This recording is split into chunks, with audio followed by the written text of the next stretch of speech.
mapagpalang araw po sa bawat isa. Yan, narito po tayo sa Corocan para sa ating Mother's Fellowship. Ayan, sa bahay po ni Ate Rona. Ayan. Ayan, bago po tayo mag-umpisa, tayo po munang manalangin. Yes, Lord, naman namin Diyos na dakila sa lahat, Panginoon, ay patuloy kami lumalapit, Panginoon, nagpapakumbaba sa trono na iyong biyaya, Panginoon. At salamat, Panginoon, sa araw na ito, Panginoon, na dinak mo kaming mga kananayan, Panginoon, na magsama-sama, Panginoon, at makapag-Mother's Fellowship, Panginoon, dito sa bahay ni Ate Rona. Panginoon, dalangin ko, Ama, na yung ibababa mong mensahe, Panginoon, sa buhay ng bawat isa ay magkaroon na aplikasyon nito at ma-share din namin sa mga mahal namin sa buhay. Panginoon, dalangin ko rin na katagpuin mo ang bawat isa at maramdaman namin ang iyong presensya sa pag-aawitan namin, Panginoon, in Jesus' name. At thank you, Lord God, sa ibababa mong mensahe, Panginoon, sa buhay ni Pastora Ruth, Panginoon. At naniniwala ko, Panginoon, na patuloy mo kaming babaguhin, Panginoon, from glory to glory, Panginoon, in Jesus' name. Maraming salamat, Lord God, sa lahat ng gagawin mo po sa aming mga buhay. At tanging kalooban niyo lang po ang mangyari at maganap sa buhay ng bawat isa. Maraming salamat, Lord God, at sa iyo lamang po namin binibigay ang pinakamataas na papuri at pagsamba sa tanging pangalan ni Jesus. Amen.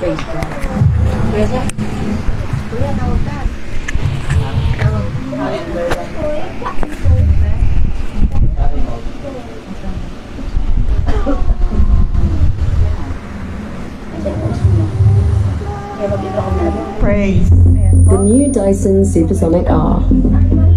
Our smallest and lightest powerful hair dryer. Sa ating gawain, papurihan natin ng Panginoon. Yan. Dahil araw-araw ay laging ang pagpapala ng Panginoon ay bumubuo sa ating mga buhay. Kaya patuloy tayong umawit sa Panginoon. Hallelujah. Praise God. Hallelujah. Yes, hallelujah. Thank you, Jesus.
Dahil walang katulad ng Panginoon, papurihan natin ang Panginoon. Hallelujah. Wala kang katulad, wala kang katulad, wala kang katulad, wala kang katulad, Wala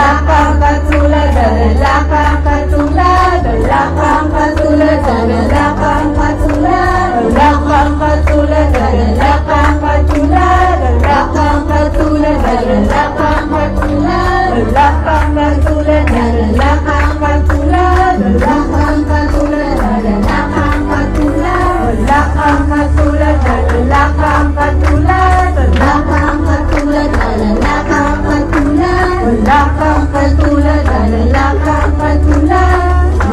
katulad, wala kang katulad. Ano man maging panahon, ano man magkakaroon, ano man maging sitwasyon, ika'y pupurihin.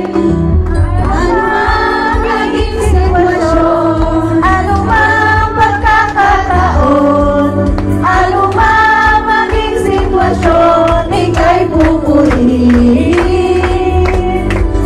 Ano man maging panahon, ano man magkakataon, ano man maging sitwasyon, ika'y pupurihin. Ikaw at ikaw pa rin.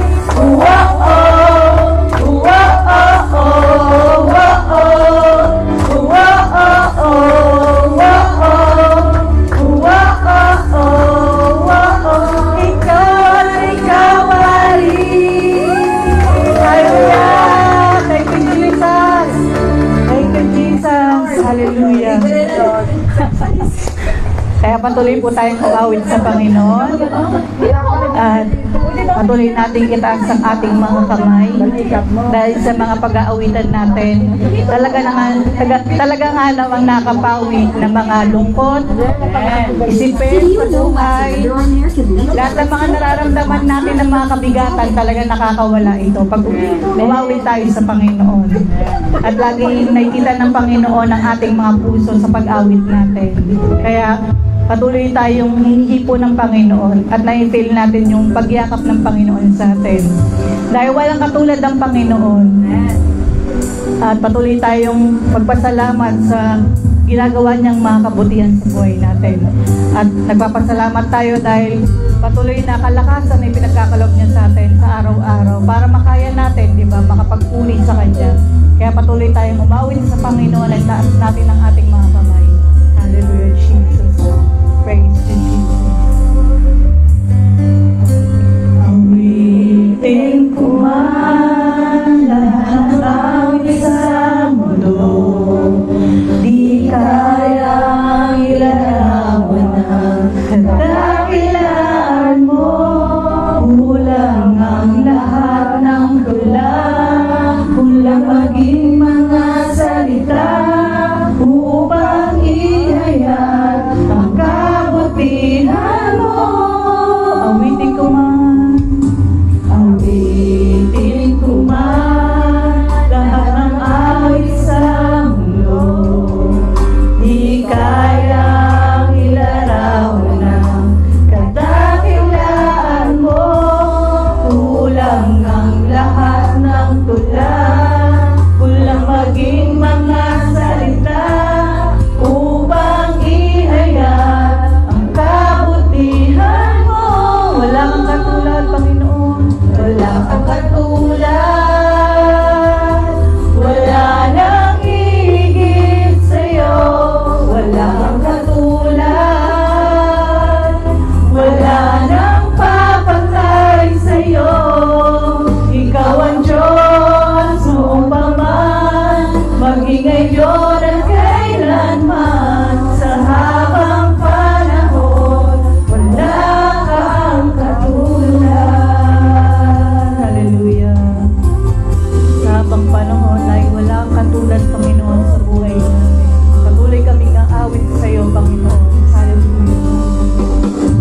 kami, Panginoon, ng mga nanay, Panginoon, upang papurihan, pasalamatan ka, Panginoon, sa ginawa mo sa amin, Panginoon, sa buhay namin. At andito kami, Panginoon, upang makinig ng inyong mga salita, Panginoon. At patuloy namin naisin, Panginoon, ang lumapit sa inyo, Panginoon, para magkaroon ng pagbabago ang aming buhay, Panginoon. Patuloy namin pakainin ang aming spiritual life, Panginoon, para lalo kami lumakas, Panginoon. Hindi lang ang physical na pangakatawan namin ang aming pakainin, kundi ang aming spiritual life, Panginoon. Para mas lalo kami sumigla, Panginoon, at maging balance ang aming buhay, Panginoon, sa paglilingkod namin sa inyo, Panginoon. At patuloy namin naisin, Panginoon, na mapapurihan ka lagi, Panginoon. Mapasalamatan ka sa lahat ng mga biyaya mong pinagkakalob sa amin, Panginoon. At patuloy namin inaakit, Panginoon, mga pagpapala, Panginoon, na binigay niyo sa amin, Panginoon, through ng Word of God, Panginoon. At patuloy kami na makinig pa, Panginoon. Lalo kami magpakalalim sa inyong mga salita, Panginoon. Para mas lalo ka namin makilala, Panginoon, sa buhay namin, Panginoon. Kung gaano ka kabuti at gaano ka kalaki, Panginoon. Para tugunin kami, Panginoon, sa lahat ng aming mga pangangailangan sa araw-araw, Panginoon. At para matanggal, Panginoon, lahat ng alalahanin namin, Panginoon. Kung gaano ka kalaki, Panginoon. At alam namin, Panginoon, na sinagot mo na, Panginoon, na ayon mga pinapanalangin sa araw na to, Panginoon. At nawa po, Panginoon, ihanda niyo ang aming puso't isipan, Panginoon, sa pakikinig ng inyong mga salita, Panginoon. At lagi kami, Panginoon, na maging tagagawa, Panginoon, hindi lang laging tagapakinig, Panginoon. Patuloy niyong gamit ng buhay namin, Panginoon, para ma-spread pa ang gospel, Panginoon. Maraming makakilala pa sa inyo, Panginoon. Patuloy kami magkaroon ng habag, Panginoon, sa mga taong wala pang pagkakilala sa inyo, Panginoon. At alam ko po, Panginoon, na patuloy niyo pong hinahanda, Panginoon, ang bawat isa, Panginoon, para, Panginoon, na maging tagasunod ninyo, Panginoon. Salamat, Panginoon, sa patuloy na gagawin mo po, Panginoon, sa mga nanay nandito, Panginoon. At alam ko po, Panginoon, na kahit maraming ginagawa ang mga nanay, pero inuna pa rin, Panginoon, ang inyong gawain, Panginoon. At alam ko po, Panginoon, na nakikita niyo, Panginoon, ang bawat puso ng mga nanay, Panginoon, na patuloy na naglilingkod sa inyo, Panginoon. Salamat po, Panginoon, sa araw na ito, Panginoon, maging matagumpay ang aming gawain, Panginoon. Sa inyo po, pinamata sa buhay. Pasalamat sa tayong Panginoon. Amen.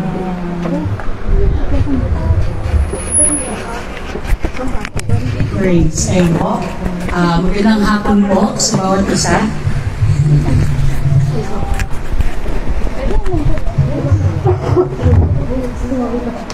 Ayan, so, praise God, dahil tayo ay nakabalik ulit dito sa Corocan, ayan, sa bahay ni Ate Rona. And happy birthday kay Kuya Zach. Ayan, so, belated, happy birthday, Kuya Zach. Ayan, we love you. Ayan, dahil si Kuya Zach ay lagi nandyan para sa ating gawain sa mga mothers. Ganda ng mic, no?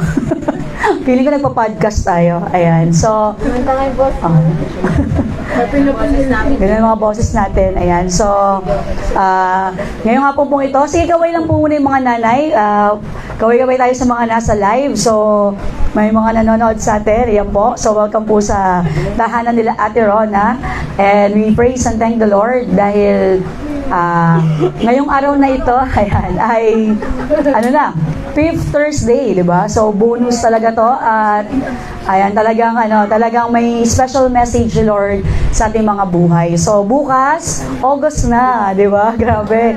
Ayan, palakpakan natin si Lord. Mabuti ba si Lord sa atin for the past 7 months? Ayan, so, ang message na pag-aaral natin today, di ba? Dahil nga bukas, new beginning na. Simula na naman, August 1. And, you know, ang month of August ay beginning, bagong simula. So, kaya, sabi mo nga sa katabi mo, may new season ka. Ayan.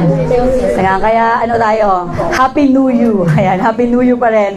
Ayan, at bagamat po, may bagong season na ulit sa ating buhay, bagong buwan. So, grabe, no? Parang isipin mo, parang kahapon lang nagsimula yung bagong taon, di ba? Ngayon, malapit na, ayan, pag August na, kakantayan na naman si Jose Maricha, nandiyan na.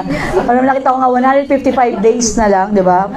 Pasko na ulit, praise God. And, meron pa tayong mga pinangahawakan kay Lord, di ba? Na mga kasagutan niya. And, August also is a month of entering a month of season of answered prayer. Ayan po, kaya panghawakan natin yan kasi papasok na naman ulit tayo sa mga fall feast. Ayan po, yung mga especially the Feast of Tabernacles. Ayan po. Kaya ngayon po, meron po akong ituturo sa inyo.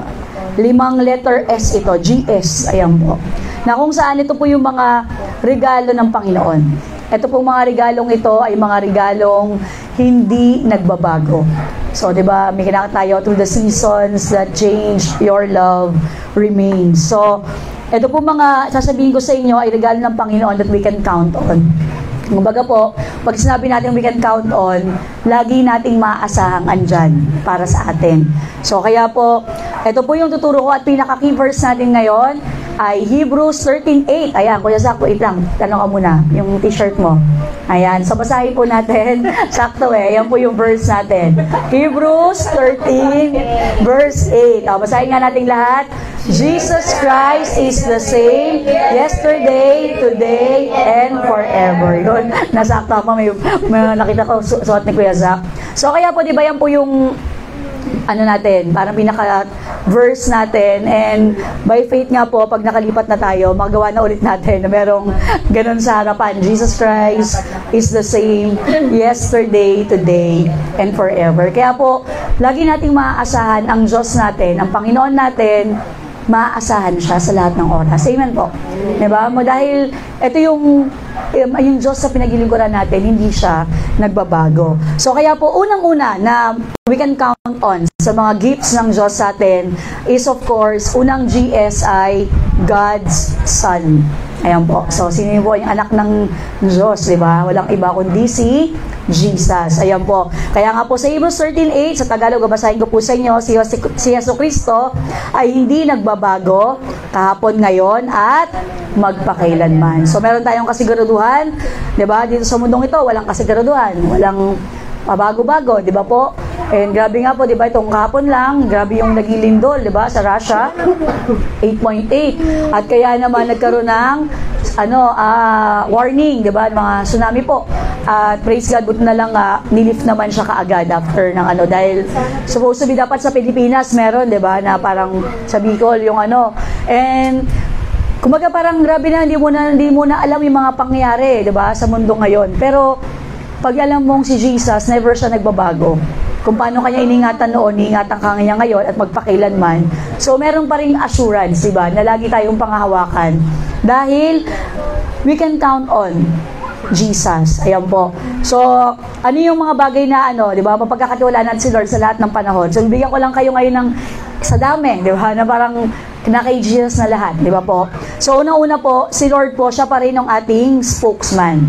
So, pag sabing spokesman, di ba? Ito po, bibigyan ko lang kayo ng ilang verses. 1 John 2:1, siya ang ating tagapagtanggol kaya kapag tayo'y nagkasala.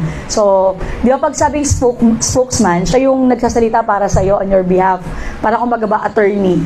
Diba, ang saya, di ba? Mayroon kang nagkapagsalita lang. Hindi ako magsalita, hindi ako magsabi. Siya yung, lagi magsasalita para sa'yo.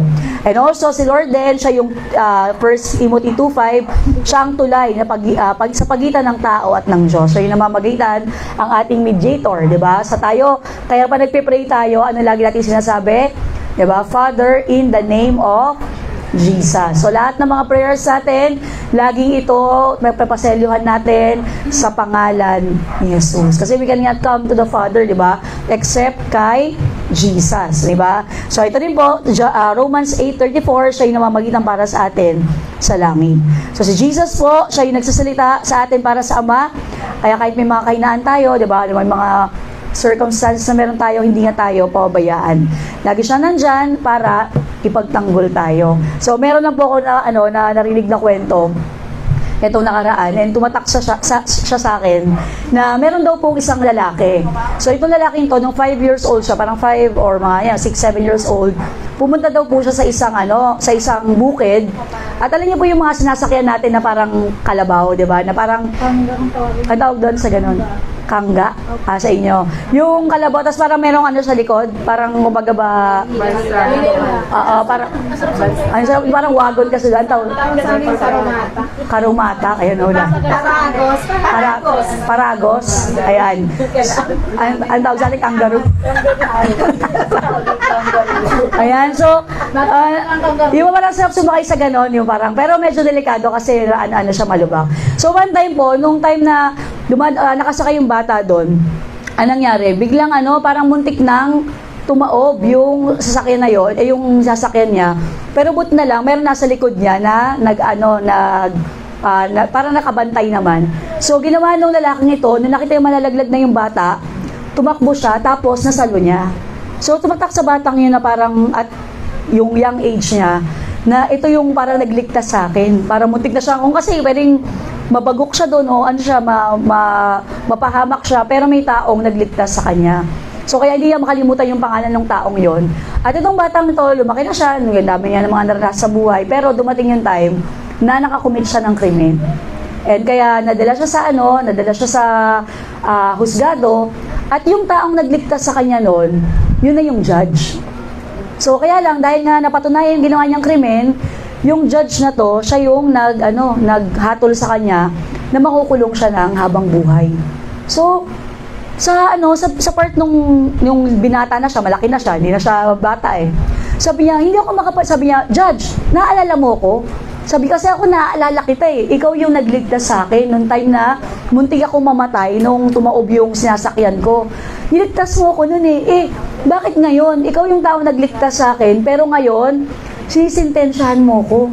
Sabi niya gano'n, sinisintensyahan mo ko ngayon ng makulong ng habang buhay. Hindi ako parang di siya, parang bakit ganon? Ikaw nagligtas pero ikaw ngayon mag-judge sa akin. Sabi niya, anak, sabi ganon judge, anak, nung na-meet mo ako dati, parang ordinaryong tao lang siya di ba? At niligtas kita sa kapahamakan. Pero ngayon, nasa posisyon na ako na yung maghahatol sa'yo. Pero sa oras na ito, dahil ikaw talaga ay nagkasala, kailangan patawan kita, di ba? Nang nararapat. Kumbaga yung justice ba? And sabi nga, yung preacher na rin ko nagkwento, sabi niya, maraming mga tao, sa tayong lahat ngayon, sa time natin ngayon, si Jesus, Savior natin siya. Tagapagligtas natin siya. Pero darating yung time, pagtatapos ng buhay na to, si Jesus, siya na rin yung judge. And nawa, di ba, wag dumating yung time na pag nakaharap mo na si Lord na judge, di ba, sabi mo, Lord, di ba namatay ka sa krus para sa akin, di ba? Bakit sisintensyahan mo ka? Kasi hindi mo naman tinanggap talaga si Jesus. Kundi dapat, di ba, habang ngayon pa lang, Savior natin siya, yung grace bukas pa, tanggapin na natin. Huwag nating hayaang mahuli yung lahat. Na nasa posisyon na si Jesus, sisintensyahan na, di ba? Judge na siya. So, kaya po, ang makita lang natin dito, sa verse nga na ito, di ba? Si Lord, sa ngayon, siya yung namamagitan sa atin. Pangalawa po kasi siya yung Savior pa rin natin. Pero hanggat bukas pa yung grace, tanggapin na natin ang Panginoon. Diba? Kasi someday, itong Savior, siya na rin yung judge. At pag judge na siya, syempre, si Lord just siya eh. Makatarungan siya. Diba? Ang kabayaran ng kasalanan ay kamatayan talaga. So, kaya po ito, siya pa rin ngayon ang ating tagapagligtas. Kaya pag lumapit tayo sa Kanya, di niya tayo itataboy. Iingatan niya tayo. Diba? He will save us unto the uttermost. So, alam niyo po, hindi lang tayo niligtas ni Lord noon, gaya ng like ko sinasabi po sa inyo, ang pagliligtas ni Lord, ngayon, niligtas tayo nung nasa cross siya. Hanggang ngayon, pagtatawag tayo sa Kanya, Jesus, diba? Pangalan niya, the Lord is my salvation. At meron tayong inilit niya, antay na future na pagliligtas niya, yun na yung pag nag-rapture na. Pag dumating na ang Panginoon, bubusa yung galit sa mundong ito, pero tayo, ligtas tayo doon. Diba? Kaya po, even up to now, si Jesus, special pa rin siya. So, ang pangalan ni Lord nga, di ba? He is the name above all names. Sabi nyo nga, Jesus, name above all names. Alam nyo po, pag alam mo talaga yung pangalang Jesus, pag alam mo talaga yung pangalan niya, di ba? Ang napaka-powerful nito. Bakit po ba? Sino po ba si Jesus para sa atin? Ayan po. Ayan. So, siya yung tinapay ng buhay. So, pag sabi na si Lord yung bread of life, siya yung nagbibigay ng buhay sa ating spiritual. Diba? Sino po mahilig doon sa tinapay? Diba? Mahilig sa pandesal. Ayan. O, ayan. Pero si Lord po, diba? Kaya nga tinatawag ka daily bread. Diba? Kaya tayo nagbabasa tayo ng salita ng Diyos. Kasi si Lord, siya yung ating daily bread. Ayan po. Siya rin po yung ilaw ng mundo. So, gumagabay sa atin sa dilim. John 10:9, siya po yung pintuan. Diba? Siya yung door for salvation. John 10:11, siya yung ating shepherd. Diba? Nag-sacrifice ng buhay para sa atin. Siya po ang resurrection and life. Si Jesus din po yung way, truth, and the life. Siya rin po yung tunay na puno ng ubas. Ayan. So ano po tayo, di ba? Apart from Him, wala tayong magagawa. Apart from Him, di ba? Kaya kailangan lagi tayo nakakonect. Ay, may nakita nga rin akong parang teaching lang, na ang galing, di ba si Lord po yung source natin, tama? Amen? Sa Kanya tayo, di ba? He is the vine, we are the branches. Dapat nakakonect tayo sa Kanya. Ito po, example. Tayo po ba, pag may cellphone tayo, di ba? Pag ba yung cellphone natin nalobat o na empty bat, nag-aalala ba tayo? Na to, lobat na. Parang hopeless ka na ba? Parang pag nalobat yung cellphone mo. Kayo po. Ano pong pakiramdam niyo pag na-empty bat yung cellphone? Ayan. Nag-worry. Pero pag may charger ka, hindi mag-aalala ka ba? Hindi. Bakit? Kasi nalobat lang siya, edi balik i-charge mo. Diba? Anong mangyari? Maano siya ulit. Yan, nakaka-freak out pag wala kang charger. Ayan po, ako naranasan ko yan eh. Naiwanan ko yung charger. Sa church ko ata naiwan charger. Malulubat na yung cellphone. Ay, na-brown out yata, no? Tapos yung pag brown out, wala ka ng parang, paano na to? Wala nang parang wala nang, hindi mo na magagamit yung cellphone. Pero tayo rin daw po mga tao, tandaan niyo po pag si Lord yung ating source, pag parang mapagod ka na o ano ka na, hindi ka na mag-aalala, hindi ka mag-freak out. Bakit? Kung kilala mo yung source mo, connect ka lang ulit. Charge ka lang ulit, di ba? Basa ka ng Bible, pray ka, okay ka na ulit. Nakakatakot pag wala kang connection kay Lord. Amen. Kasi parang cellphone, pag walang charger yan, wala na, di mo na mabubuksan. So tayo po, ganun kahalaga, lagi tayong connect kay Lord. Ayan po. So si Lord po yung ating total source of everything. Siya rin po yung Lamb of God na nag-alis ng kasalanan sa libutan, di ba? Kaya po, tayo, ano mga pagkakasala natin, we can come to Jesus, ask tayo ng forgiveness, hayaan natin dugo niya, inisin tayo. So, una-una po, hindi nagbabago tong regalong to, di ba? Sino po yon? Si Jesus, God's Son. You can count on God's Son. Pangalawa, you can count on God's Spirit. So, sino po ang Espiritu ng Diyos? Si Holy Spirit, di ba? Kung si Jesus, di ba, makakapag-rely tayo sa Kanya, ganun din kay Holy Spirit. And alam niyo po, yun nga po yung sinasabi ko po sa inyo, di ba, na pag talaga palang nakilala mo si Lord, di ba, nakilala mo na hindi niya tayo iniwan, di ba? Imagine nga kung si Jesus nga, umakit na langit, di ba? Parang isipin niyo po, tayo yung mga disciples ni Lord. Tapos yung leader ba, di ba, aalis na, wala, paano na kami? Di ba? Parang ganun yung pakiramdam. Wala, Jesus, di ba? Kung ikaw si Peter, paano kami? Alis ka na. Pero sabi ni Lord, hindi ko kayo iiwanan ng walang kasama. Ipapadala ko yung, sabi nga, another comforter, di ba? Another. Pero yung pag pinag-aralan nga sa original sa Greek yon, siya din yung ipapadala niya. Kaya lang, in the form of spirit. Di ba? Kasi nga, si Jesus, may flesh siya, di ba? Pero ipapadala niya, siya din. Kaya lang, spirit. Kasi this time, hindi na nga lang niyo kasama si Jesus katabi. Nasaan na si Jesus? Nasa atin na. di ba? Through the form of the Holy Spirit. Sabi sa John 14:16, bibigyan ko kayo ng tagapayo na mananatili sa inyo magpakailanman. So, ang banal na Espiritu ay hindi lamang kasama natin, kundi nananahan sa atin. Patuloy siyang gumagabay at nagpapalakas. So, ano po yung ginagawa sa atin ni Holy Spirit, di ba? Ito pa rin, di ba? Magbago man ang panahon, magbago man ang kalendaryo dahil bukas ay August 1 na, but still, we can count on the Holy Spirit. Anong ginagawa ni Holy Spirit sa atin? 3 letter L, ayan, lead us. Diba? Ginagabayan niya tayo. So, pinapanguna, sabi sa John 16:13, pinapangunahan tayo ng buong katotohanan. So, alam niyo po, pag talaga nag-rely tayo kay Holy Spirit, hindi natin kailangan manghula sa mga gagawin natin desisyon. Diba ang hirap pag talagang wala nag-guide sa'yo, na nag-lead? Pero imagine, si Holy Spirit, nasan siya? Nasa atin. Kaya pag may magagawin tayong desisyon, Holy Spirit, Lord, guide mo ko. Anong kailangan kong bilhin? Anong kailangan kong gawin dito? Anong kailangan kong sabihin? Si Holy Spirit, ililid niya tayo. Diba? Kaya may kanta, lead me Lord. Diba? So tayo, ano yung mga araw-araw na kailangan natin ng guidance, diba? I-lead tayo ni Lord, si Holy Spirit. Sabi natin, Holy Spirit, i-lead mo ko sa bagay na ito. Ano pa ang ginagawa ni Holy Spirit sa atin? He will still be there to lift us. So, hindi lang i-lead, i-lift. Sabi niya sa John 14:11, pinapalakas niya ang ating pananalig sa mga salita at gawa ni Jesus. So, kung nanghihina tayo, di ba, papaalala na tayo ni Holy Spirit ng mga katotohanan patungkol sa salita ng Diyos. Kaya po, si Holy Spirit, di ba, siya yung nag-lift up sa atin, di ba? Sabi sa Bible, you're my glory, the lifter of my head. So, pag tarang nadadown na tayo, di ba, si Holy Spirit andyan sa atin para i-lift tayo. Ano, magsabing i-lift, di ba? Ano, di ba, parang magabuhatin, di ba?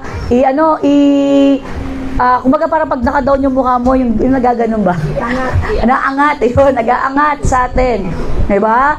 So, tingnan yung mga katabi nyo, ano ba yan? Nakaangat ba yan?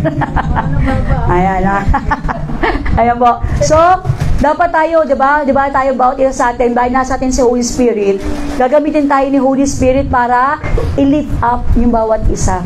Diba? I-encourage, tulungan. So, kaya po, yan ang ginagawa ni Holy Spirit sa ating lahat. At pangatlo po, He will still be there to live in us. Diba? Inside of us. Nasa atin siya. So, kaya po, huwag niyo pong iisipin na iniiwan tayo ni Lord. Diba? Kasi nga, sabi nga ni Lord, He will be with us. He will never leave us nor forsake us. Kailangan lang, ano po yung like ko sinasabi, maging aware tayo. Diba? Na, ay, kasama ko si Lord. Imagine, diba? Dahil nga, sabi ni Lord, hindi niya tayo iiwanan na para tayong orphan. Kung parang wala pag-orphan, diba? Ulila. Diba? Yung mga magpag-orphan, kawawa, kasi parang ulila, walang kasama. Pero pag nasa iyo si Holy Spirit, sabi mo sa katabi mo, never na never kang mag-iisa. Never na never kang mag-iisa. Yan. Kaya, alam niyo po yun, ano ang paggawa sa atin ng Panginoon? Yes tayo kay Lord. Amen? Amen. Bakit? Kasi, hindi ka mag-isa. Hindi mo mag-isa gagawin ng mga bagay-bagay. Kasama natin siya. Diba? Kasama natin ng Diyos. Amen. Diba? Parang alam niyo po yun, minsan kasi parang andali lang sabihin diba? Uy, kasama mo si Lord. Pero pag talaga pong na-realize natin to ito po, gusto ko po yan natin. Imagine, lahat ng gagawin mo, hindi ka mag-isa. Diba? Kaya, hindi mo talaga pwedeng sabihin, Lord, hindi ko kaya to, hindi ko kaya mo pagtatagumpayan to. Hindi. Kasama mo si Holy Spirit. Nasa iyo siya. Diba? Sabi nga, the Holy Spirit lives inside of me. Nasa atin siya. Diba? Kaya, kailangan lang maging aware tayo na, Lord, kasama kita. Ako nga po, diba, sabi ko nga po sa inyo, pag ako minsan pag daw makatulog, mag-iisip-isip ka ng mga bagay-bagay diba? Pero Holy Spirit, kasama kita. Basta kasama kita. Makatulog na ako. Makatulog ka na. Diba? So, alam niyo po, yung lahat ng gagawin mo, parang natatakot ka, nag-aalala ka, pero ilagi mong isipin, kasama mo siya. Diba? He lives inside of you. Paano nating alam na buhay si Jesus? Diba? Diba? Sabi sa isang kanta, you ask me how I know He lives. Alam ko na buhay si Jesus kasi nabubuhay siya sa loob ko. Amen po. Amen. Amen. Diba? Kaya yan po yung isang assurance sa atin. We can always count on the Holy Spirit, God's Spirit. Pangatlo po, you can count on God's Scripture. Ayan po, sa tatlong S na, Son, Spirit, Scripture. Ayan, gaano kahalaga ang Bible natin. Ayan po. So, kaya ang ating 6 months challenge, ayan po ipagpatuloy natin ang pagbabasa. Di ba? Pero nga, basahin natin siya through the help of the Holy Spirit. Isipin natin lagi yung Bible natin, regalo. Di ba? So, God's gift yan sa atin. And, yan yung regalong nakaka-excite buksan. Amen po. Amen. Bakit po, diba? Kasi pag binuksan mo yung Bible, laging may pangungusap si Lord sa'yo. So, di ba tayo excited tayo pag may mga nagte-text sa atin, di ba? Nag-chat sa atin kasi may message na nakaka-encourage, di ba? So, alam niyo po, si Lord, yung Bible, punong-puno ng surprises yan. At ang maganda po sa Scripture, we can always count on it. Bakit? Kasi po, sabi nga po sa Mateo 24:35, di ba? Ang langit at ang lupa ay lipas, pero ang salita ng Diyos ay hindi lilipas. Heaven and earth will pass away, but His word will remain. So kaya sa dami po ng mga kaganapan sa mundong ito, pabago-bago lahat, pero yung salita ni Lord mananatiling good news. Diba? Magandang balita pa rin yan. Bakit po? Sabi nga po, ito pa rin po ay, ang salita ng Diyos ay settled. Sabi nga sa Psalms 119:89, ang kanyang salita ay matatag, magpakailanman sa langit. So ito po isang favorite verse ko rin. Sabi doon, the word of God is forever settled in heaven. Pag sabing settled, okay na, di ba? Kaya say, uy, punta na kayo to, settled na lahat. Ano yung sabihin? Prepare na, okay na. Di ba? So alam niyo po, yung word ng Panginoon, yung Bible, settled na yan sa langit.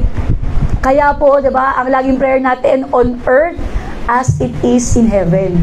Kung anong meron sa langit, dahil yun ang salita ng Diyos, ilipas lahat, pero yung salita hindi ilipas, isettle natin dito sa lupa. Di ba? Doon sa langit, walang sakit, tama? Di ba? So sa atin, nangawakan natin, Lord, by your stripes, we are healed. Di ba? Ano man mga kaganapan sa mundo, panghawakan mo yung salita ng Panginoon, siya yung magpo-provide. Lagi. Amen po. Amen. God will provide. Kaya nakikinig po ako ng message nga regarding nga po dun sa victory over worry. And sabi nga, pag nag-aalala nga daw tayo, sabi po, ang tao nag-aalala, worldly, di ba? Ay, grabe, bigat na. Pag nag-aalala pala tayo, ang worldly natin. Bakit po? Kasi iniisip natin yung mga bagay dito sa mundo. Di ba? Pero ang gusto nga ng Panginoon, di ba? Sa atin, ang talagang dapat ang buhay ng Kristiyano, worry-free. Parang, di ba, parang, wow, ang sarap sana talaga nung ganun, no? Hindi ka nag-aalala. Pero, possible ba talaga na hindi mag-alala? Di ba? Parang, paano ba yun, Lord? Pero yun nga, di ba, kung nabalik kayo sa unang Bible study natin, nung una-una, victory over worry, paano wag mag-alala? 3 letter F. Ano po yun? Sige, sa nakakaalala. Ano yung unang F? Faith. Di ba? So, kailangan meron tayong pananampalataya. Diba? Kaya lagi sabi ni Lord, oh, you all little faith. Diba? Kasi, parang isipin mo nga, diba? Ano ba yung parang madaling salita ng faith? Paano natin malalaman may faith tayo? Ayan po, kanina po, yan pong inuupuan nyo, bago po ba kayo umupo, chinek nyo yan kung kaya kayo? Hindi, diba? Diba? Parang alam mo na, upuan to eh. Naniniwala tayo, pag umupo tayo dyan, hindi yan lang babagsak. Kaya tayo niyan.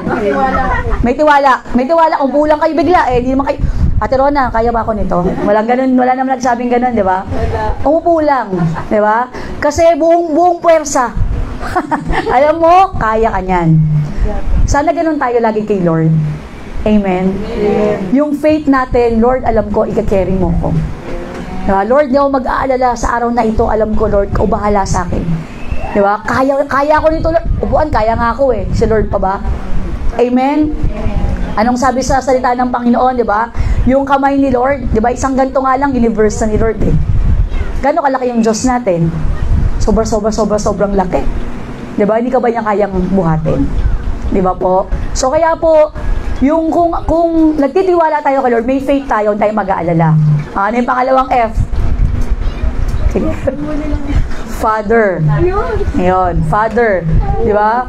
Pag alam mo, our Heavenly Father watches over us. Sabi nga po, ito po, para tanong ko lang, survey lang sa mga magulang. Pag po ba yung anak nyo nag-aalala, ano nararamdaman nyo? Kunyari, di ba, sabi ng anak mo, Ma, bukas kailangan namin ng pambayad sa project. Kunyari, project na ganito, may babayaran, 200 halimbawa. Sinabi na sa'yo, sabi mo sa anak mo, oh anak, mamaya, bibigay ko sa'yo yung pambayad. O bukas, bago ka pumasok. So anak mo na nag-iiyak na, mabibigay mo ba talaga na? Ma, mabibigay mo ba talaga? Di ba? Sabi ko, may project kami, mabibigay mo ba talaga? Di ba? Di ba parang nakakaano pag ikaw yung nanay o tatay, yung anak mo, sabi ko nga, bibigay ko nga eh. Wala ka ba tiwala sa akin? Di ba? Sabi nga po, para daw pong sa magulang, pag daw yung anak mo nag-aalala, nakaka-offend, parang nakaka-offend or nakakalungkot ba, na parang walang tiwala yung anak mo sa'yo pero syempre pag bata, di ba, may tiwala yan, di ba? Pag bata talaga, di ba? Pag sabi lang niya pangailangan niya, confident yan, bukas may baon siya. Tama? Kasi alam niya mga magulang magbibigay eh. Tama po ba? Ano pong sabi ulit? Kung sa Bible, di ba? Kung ang mga tatay sa mundo, talagang institute niya, ibibigay yung pangangailangan ng anak. Ano po ulit? Sabi, how much more? Sabi niyo nga po ulit, how much more? Gaano pa kaya yung Diyos natin, tatay natin siya? Diba? Kung yung kayo po mga magulang, pag nag-aalala kayo, isipin nyo, yung anak ko nga hindi nag-aalala eh. Alam niya, di ba? Yung kaya si Lia, mag-aalala sa iyo ni Liam, ma, may pagkain ba tayo bukas? Sigurado kami pagkain tayo. Di ba? Hindi na magagaya ng bata. Alam niya, pagising niya, may baon yan. Di ba? May kakainin yan. Hindi mag-aalala yung bata kasi ganun yung tiwala niya sa magulang niya. Amen po? So tayo po, minsan, di ba? Kaya tayo nag-aalala kasi inaalis natin yung paningin natin na yung Diyos natin, tatay natin. Pero alam niyo po, di ba? Lalo sa mga close sa tatay. Di ba? Pag yung, for example, si Jumuel, di ba? Ayan, sila Madi, sila Yasha. Of course, hindi mag-aalala yung mga bata. Alam nila, yung tatay nila magtatrabaho para sa kakailangan nila. Di ba? Parang, alam niyo po yun, kung nakakita tayo ng image ng mga good father dito sa mundo, how much more yung Heavenly Father natin. Kaya po sa atin, di ba, kung ayaw nating mag-alala, di ba, victory over worry, pananampalataya, kanino? Sa tatay natin. Na ang Diyos natin, Father natin siya. At, lastly, ano na? Friend. First. First. Di ba? Seek first. Yan, di ba? The kingdom of God and His righteousness. And all these things shall be added unto you. Ayun po, dun sa verse na yun. So, kaya po, pag inuna mo si Lord, di ba? Ang ganda nung yung last time may revelation nga kay Jess tungkol dun sa verse na yun. Mas mo i-share. Ayan. So, di ba sabi doon, seek first the kingdom of God and His righteousness. And all these things. So, yung pinag-aaral natin, yung mga things na yon, yung mga pinag-aalala ng mga tao sa mundo. Pero pag inuna mo si Lord, yung mga things na yon, si Lord yung mag-a-add up sa'yo. Hindi mo na kailangan mag-alala. Pero nireveal din ni Lord sa kanya, ang ganda nga yun, na pag once na nasa kaharian ka na, lahat na nasa kaharian, sa'yo na rin. Tama? So, yung mga things nun, all these things shall be added unto you. Lahat ng meron si Lord, dahil inuna mong pagharian ka niya, anong mangyayari? Lahat ng yon meron ka na din. So, sa langit po ba may provision doon? May provision ba sa langit? Meron ba? Meron po ba doon magkain sa langit? Meron. Eh, tigakarian ka na, meron ka na rin nun. Amen? Amen? So kaya sa araw-araw ng buhay natin, lagi natin unahin, pagharian tayo ng Diyos. Hindi tayo mag-aalala. Di ba? Pag nasa presence ka ni Lord, andun ka, di ba, na nakababad ka sa scripture, hindi ka mag-aalala. Kaya po reminder sa atin yan. God's scripture, we can always count on it. It is settled. Also, it will strengthen us, di ba?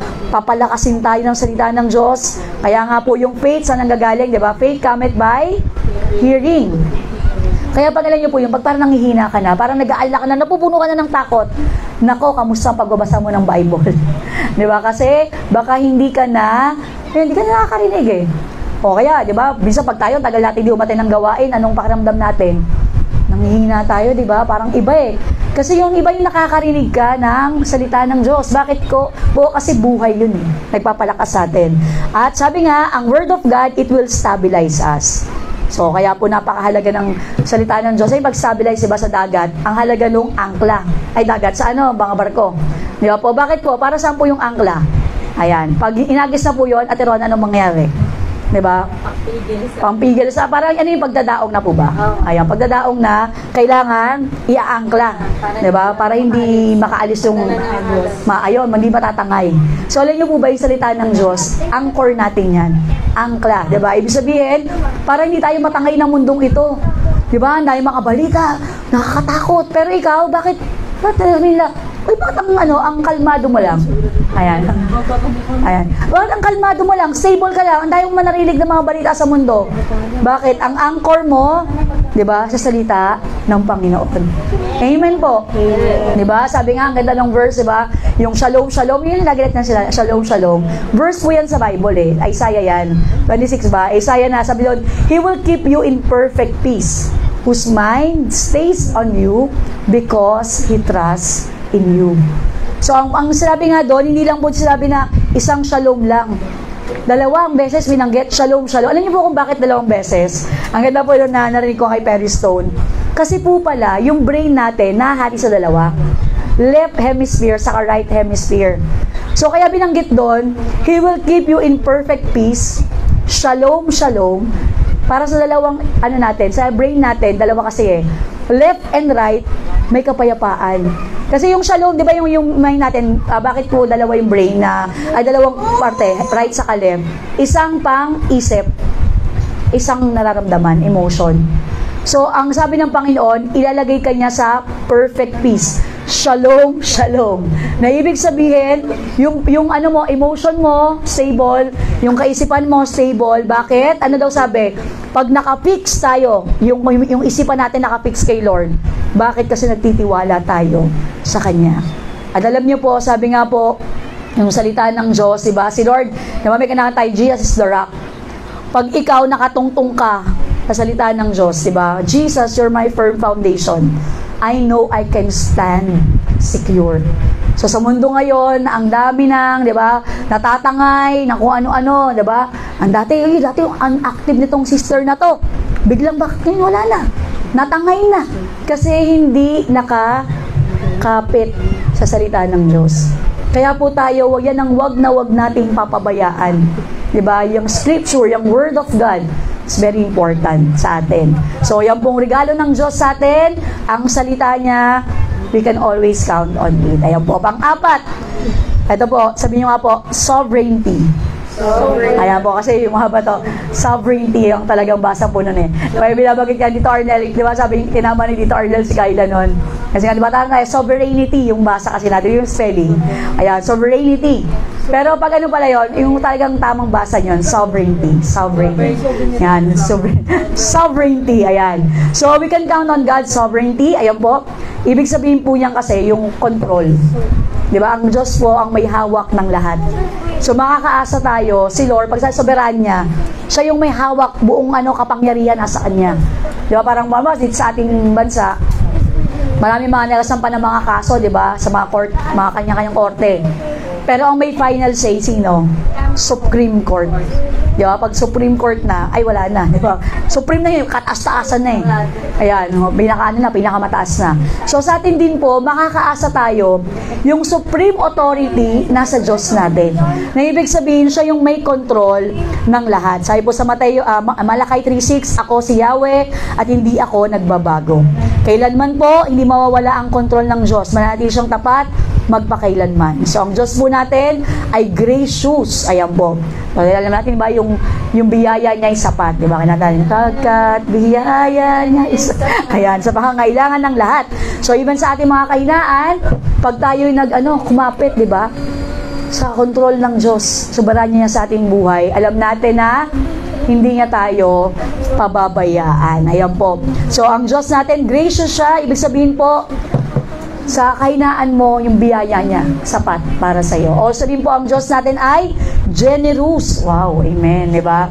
So, alam niyo po, nakakatuwang isipin, na wala lagi po tandaan, ang Diyos natin hindi madamot. Amen po. Yeah. Di ba? Kaya, pag humingi tayo sa Kanya, di ba? Parang talagang, alam niyo, wag kayong parang namamalimos nga yung term. Kundi ang Diyos po natin, ano yung desire niya yon, ibigay sa atin, di ba? Siya, mapagbigay ang ating Diyos. At kaya po, we can always come to Him na, pupunan niya lahat ng pangailangan natin. Philippians 4:19, He shall supply all our needs, hindi tayo pabayaan, di ba? Sabi nga, sa Psalm 37, di ba?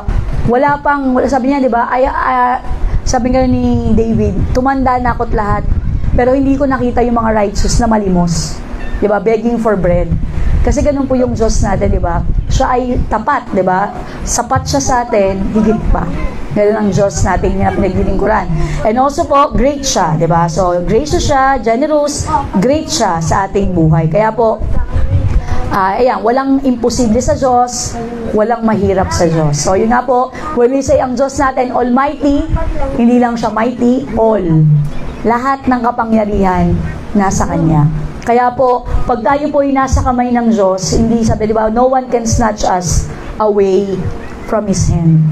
So, kaya pag ang buhay mo ilagay mo sa kamay ng Diyos, makakaasa ka.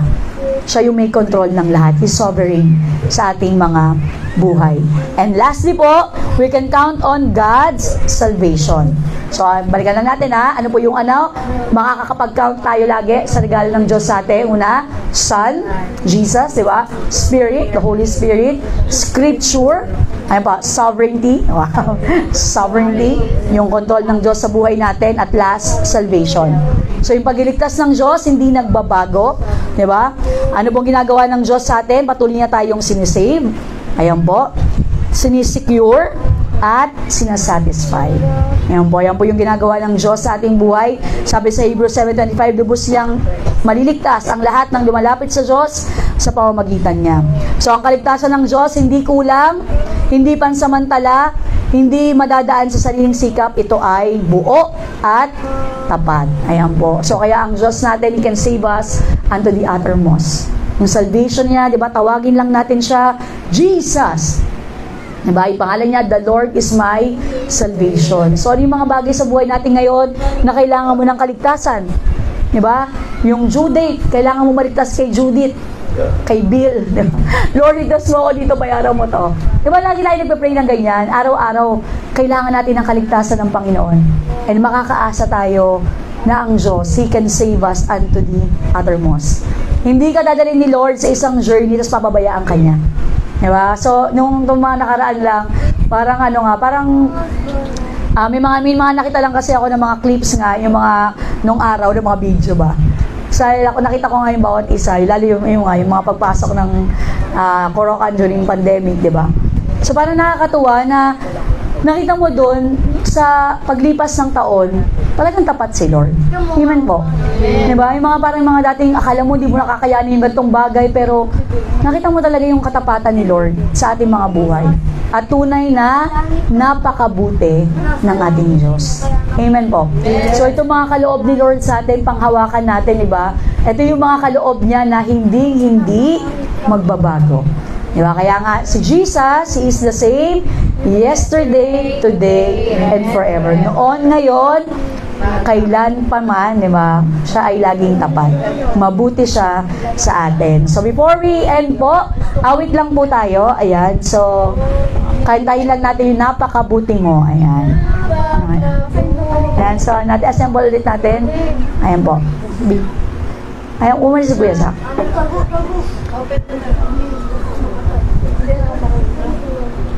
Ayan po. At alam niyo po, may isang kukwento lang po ako sa inyo. Si Corrie ten Boom. Isa po siya sa mga Hudyo na nung time pong yun ay, yung kay Hitler, pinapatay yung mga Hudyo. So, silang dalawa ng kapatid niya, si Betsy, sila pong dalawa yung nadala doon. May tinatawag po sila consecration camp, na kung saan po, yung mga tao doon, pinapatay sa pamamagitan nila dadala sa isang gas chamber. Pinapaligo po sila, pero yung pinapaligo pala nila, gaas. Tapos after po nun, dadalhin sila sakay sila sa tren, tapos yung tren na yon, dadalhin sila doon sa chamber, tapos susunugin sila doon. Kaya pag sila doon, nakita nila, may umuusok na black, mga tao yon na pinatay. So alam niyo po, nung time na nandun sila ni si Corrie po, saka si Betsy, inalagay po sila sa isang kulungan na napakadami mga fleas. Ano bang Tagalog ng fleas? Yung sa yung sa mga alagang hayop, ano ba yung naman doon? Yung pagkuto, ano ba yung sa tawag? Garapata, yun. Doon po, yung kulungan nila, puro garapata. Ew, grabe talaga po. As in, ganun nga yung katindi yung sitwasyon nila. So sabi po ni Betsy, Corrie, tara pray tayo. Tapos sabi ganon, anong mga pag-pray natin? Magpasalamat tayo kay Lord. Sabi niya, ganitong sitwasyon, ano papasalamat kay Lord? Sabi niya, magpasalamat tayo. Kaya itong mga garapata na nasa, kasi higaan nila, puro garapata, ganyan, sagang ew. Sabi niya ganon, anong magpapasalamat sa garapata? Sabi niya, kumakalikat tayo, ganyan, di makatulog maayos. Sabi, kahit na anong sitwasyon natin, magpasalamat tayo kay Lord. Sabi niya, ganyan na nga, Lord, salamat sa mga garapatang to, ganyan yung prayer po ni Corrie. Pero alam niyo po, after po ng ilang taon na nandun sila, parang 6 months lang yata, nung time na nakalaya po actually ang nakalaya lang si Corrie, yung si Betsy po kasi, namatay na siya dun sa kulungan. Pero, nung nakalaya na siya, at tinignan niya sa listahan po, pinakita yung mga listahan, halos lahat po ng mga katabi nilang selda, lahat yun, mga sinunog sa gas chamber. Tanging sila lang, yung kulungan lang nila, yung hindi napasama doon sa mga sinunog. At alam niyo po, sabing gano'n, nagtaka siya, bakit gano'n, bakit kami nakaligtas?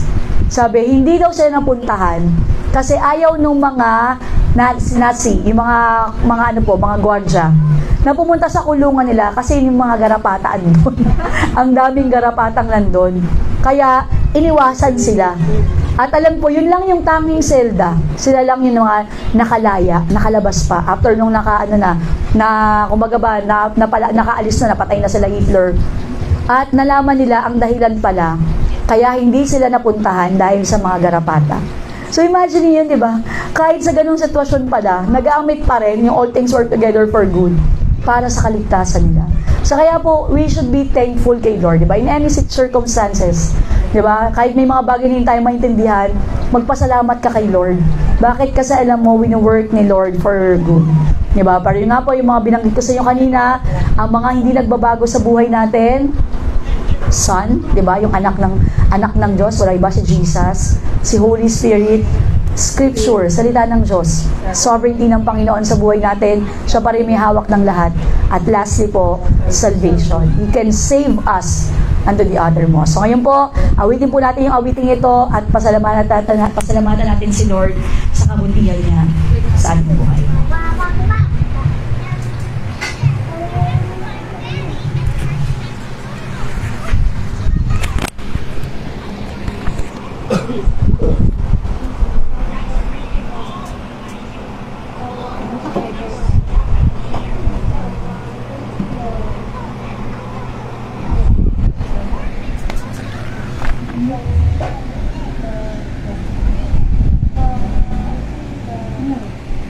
Kanina ba na-connect yung ano? Ay, wala ba internet?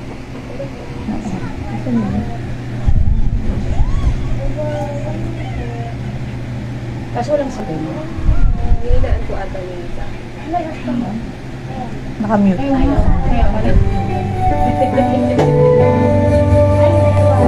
pa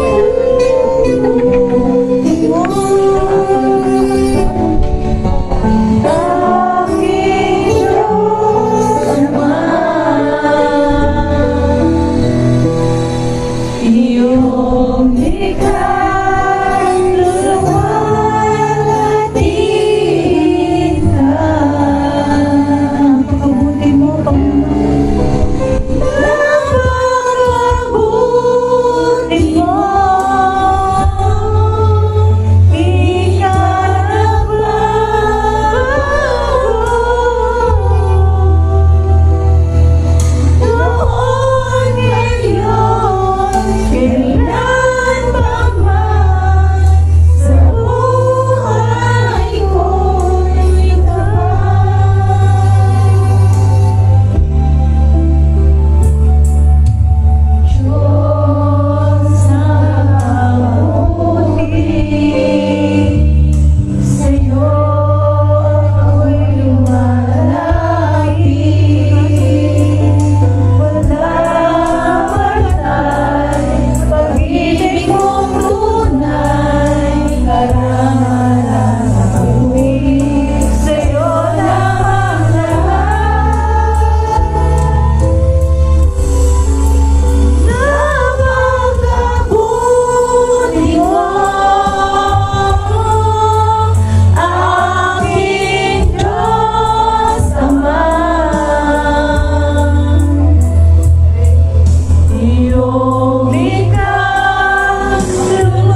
pray po. Aming Diyos, mga pangyarihan sa lahat ng Ama. Salamat, Lord, sa hapong ito na pinagkaloob mo sa aming life. O salamat, Lord, sa mensahe ibinaba mo, Panginoon, sa buhay ng bawat isa. Thank you, Lord, sa katapatan mo, Panginoon, sa mga regalo na pinagkaloob mo, Panginoon, sa iyong mga anak, Panginoon, that we can count on, Panginoon, Lord.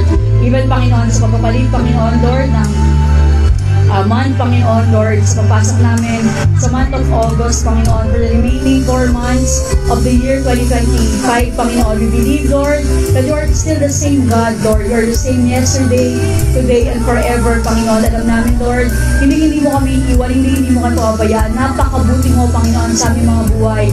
At patuloy makakaasa kami, Panginoon, Lord, na ikaw ay nandyan lagi para sa amin, Panginoon. I pray, Lord, naman po yung mga kinakaharap ng mga anak mo sa umagang ito, sa hapong ito, sa araw na ito, Lord, natagpuin mo yung buhay ng bawat isa. I pray, Lord, that you will continually, Lord, stir up our faith, Lord, na hindi kayo mag-aalala, hindi kayo matatakot, Panginoon, Lord, dahil kasama ka namin, Lord. Ang mga salita mo ay panghahawakan namin, ang mga pangako mo, Panginoon, ang maging kalakasan sa aming mga buhay. Lord, salamat po, Panginoon, at sa lahat pa, Panginoon, ang gagawin namin all throughout this day, ikaw po magpagpala, Panginoon. Pagpalain mo rin po ang mga naglaan ng oras sa iyo sa hapong ito, ang mga kananayan, Panginoon, yung mga nasa live na kasama namin ngayon. Ipuin mo ang kanilang mga puso, ang kanilang mga buhay, ang aming mga katawan mula ulong ng talampakan, Lord, sa nangangailangan ng kagalingan. May mighty healing in the mighty name of Jesus, Lord. Mga kailangan ng provision, Lord, ikaw po mag-provide. Salamat, Panginoon, Lord, dahil patuloy, Lord, na uunahin ka namin sa araw-araw ng aming buhay, Lord. Kaya we entrust our lives to you. We entrust everything to you, Panginoon. Pagpalain mo rin po ang tahanan, Lord. Nila Tirona, Panginoon, ang tahanan nagbukas para sa iyo. Ikaw po ang patuloy magpala sa kanilang buhay, sa kanilang pamilya. Even, Panginoon, Lord, pinagpapala rin namin ang buhay ni Kuya Zach, Panginoon. Salamat, Lord, sa analinin na binigay mo sa kanya. Patuloy na gamitin mo ang buhay niya for your glory, Lord. Salamat po sa sweet fellowship with you, ni one another, Panginoon. Patuloy, Lord, pinagkakatiwala namin ang lahat sa iyo, binibigay ang pinakamataas na buhay pagsamba. In Jesus' name we pray. Amen. Ayan po. So, kantayin na po natin yung To God Be the Glory. And afterwards po, tayo po ay bilang tayo ng 1, 2, 3 na lang. 1, 2, 3, 1, 2, 3. And mag-testimony lang tayo within the group and prayer po sa bawat isa.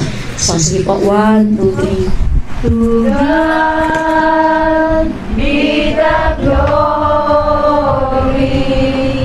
To God be the glory. To God be the glory for the things He has done with His blood. He has saved me by His power. He has raised me. To God be the glory for the things He has done. For thine is the kingdom and the power and the glory forever. The Lord bless us and keep us. The Lord cause His face shine upon us. The Lord be gracious unto us. The Lord give His confidence in us and establish us all in His everlasting shalom.